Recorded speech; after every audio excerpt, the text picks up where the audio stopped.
Jon's mission beyond the wall that will resolve with the Night King's ambush, with the death of two main characters and with the death of Daenerys' dragon Viserion. While I already introduced you with this theory from leaked plot 6 months ago, or should I say with confirmed event of the upcoming season, it's recently been confirmed by the official trailer itself.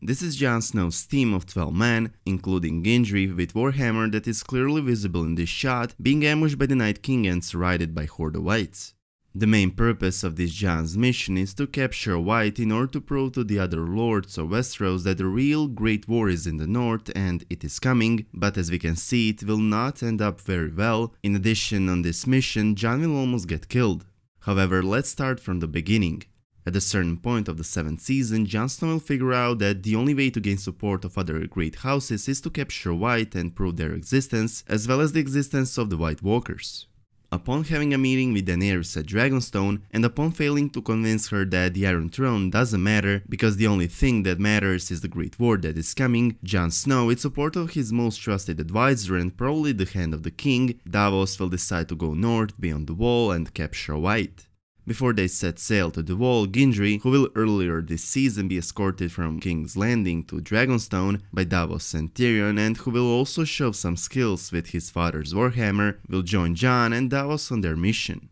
But Gendry is not the only one that will leave Dragonstone with Jon and Davos. There's also Jorah, who will firstly reunite and then once again say farewell to Dany, as he will also join Jon on his mission. Your thoughts right now are probably, okay, that's 4 men, what about the other 8 from the official trailer? How will Jon gather the rest of his team if he is leading his team beyond the wall on his mission by the sea in a boat? Well, Jon along with Davos, Jorah and Gendry will sail to the Eastwatch by the Sea, the castle located at the eastern end of the wall, where from they are then going to proceed west along the north side of the wall until they reach Castle Black.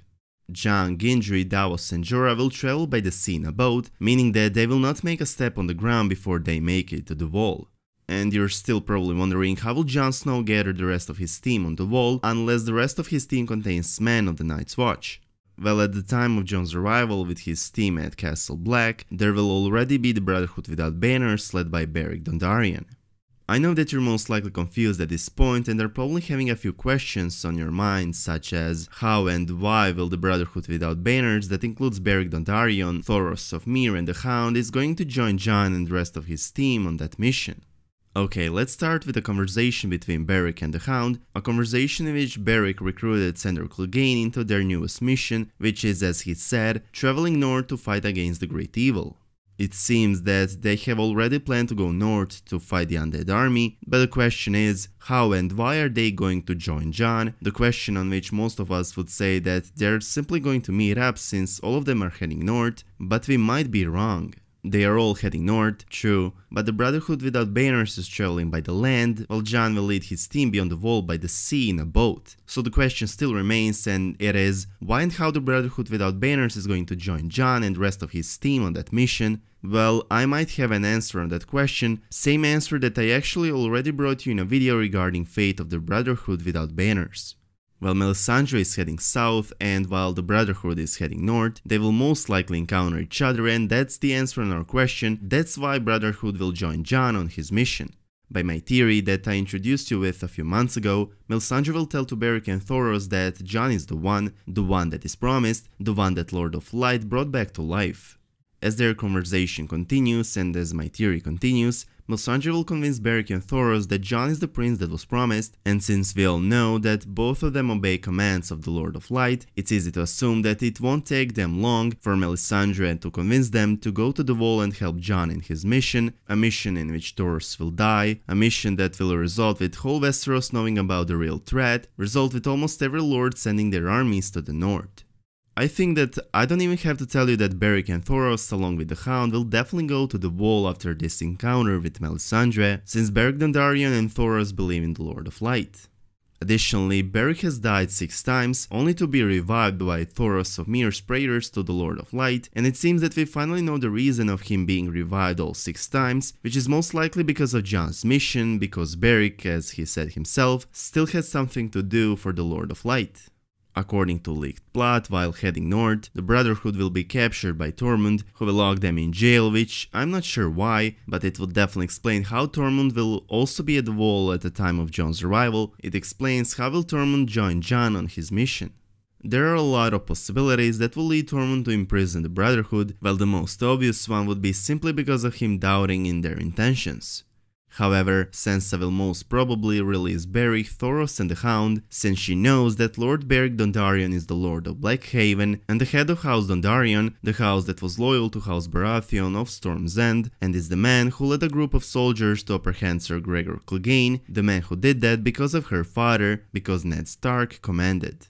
Since Sansa knows that Beric was loyal to her father, who at the time was Hand of the King, and since she knows who Sandor Clegane really is, the man who saved her from being raped and also tried to save her from the Lannisters, as he in the 9th episode of the 2nd season offered Sansa to escort her to Winterfell, which she refused. This same girl is now a woman, will this time believe to the Hound, and since she knows that Beric is honorable and trustworthy man, Sansa will set them free. That's the moment in which Beric Dondarrion is going to lead the Hound and Thoros, as well as the rest of the Brotherhood without banners, to the Wall, since Jon is going to be there at the time, while Tormund will also join them, since he knows that Jon will need a man who knows lands beyond the Wall.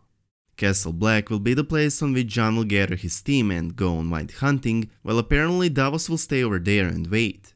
Davos staying at the Wall is not surprising at all, since Davos certainly doesn't know the lands beyond the Wall, neither is a good warrior, which we found out in the 2nd episode of the 6th season. While Davos and a few loyal men of the Night's Watch were preparing to protect Jon's body from Torn and his men, Davos said, "I've never been much of a fighter, apologies for what you're about to see." In conclusion, Jon will form a small force which will contain, obviously him as a leader, Gendry and Jorah who joined him at Dragonstone, Jorah as a great warrior and Gendry as a strong man, and also as a good warrior, which he will prove earlier this season. Then we have Tormund as a proven warrior and a man who knows lands beyond the Wall and knows how to move over there, Beric, Thoros and the Hound as a proven fighters, while the Lord said will insist to help them. While 7 of those 8 currently are one of the greatest fighters of Westeros, Jon's team will also contain 4 more members. However, Benjen is not one of those 4 men, as he will arrive on a horse at the end of the battle to sacrifice his life for Jon's. Moreover, in my opinion, none of those 4 members are familiar to us, as in my opinion, 2 of them are members of the Brotherhood without banners, one is Wilding that came along with Tormund, and one is a member of the Night's Watch. They are going to be noticed by the Night King, and are going to be attacked by his army on the icy surface, which will result with Thoros getting killed, while the rest of Jon's team will be saved in the last moment by Dany and her dragons. All except Jon, who is going to be surrounded by a horde of the undead army, but then all of a sudden Benjen will appear and will save his wounded nephew by setting Jon on his horse, while he is going to stay and fight as long as he can. Even though at the beginning this theory had mostly been refused, but as time passed, as more and more proof have been going in favor to this theory, it quickly has become confirmed event of the upcoming season, which the official trailer only confirmed once again. It all started when Game of Thrones crew created the new set at Wolf Hill Quarry above Belfast. Game of Thrones crew blanketed the area with fake snow and created an artificial icy surface, rather like an iced-over lake, along with a large screen with snowy ground beneath it. Then leaked photos appeared with even harder proof, as leaked photos contained the unit of whites in this crewmate set above Belfast. For this shooting, 300 extras had been brought on this icy set. Then 3 main characters that have never crossed paths in previous season were together on a location of the same filming set just like theory says, and as you guessed, they were in Belfast. I've already taken this theory as a confirmed one after this photo, which was taken at a restaurant in Belfast, a photo in which we can see Ian Glenn, known as Jorah, Christopher Hivju, known as Tormund, and Joseph Mall, known as Benjen Stark, having a great time at a restaurant in Belfast near filming set. Kit Harington and Emilia Clarke were also on the shooting at Belfast. Harington as Jon Snow appeared in one leaked photo from the shooting set, while we didn't see any leaked photo that included Emilia Clarke, the majority of us known as Daenerys, since she filmed her scenes only inside the Titanic Studios in Belfast.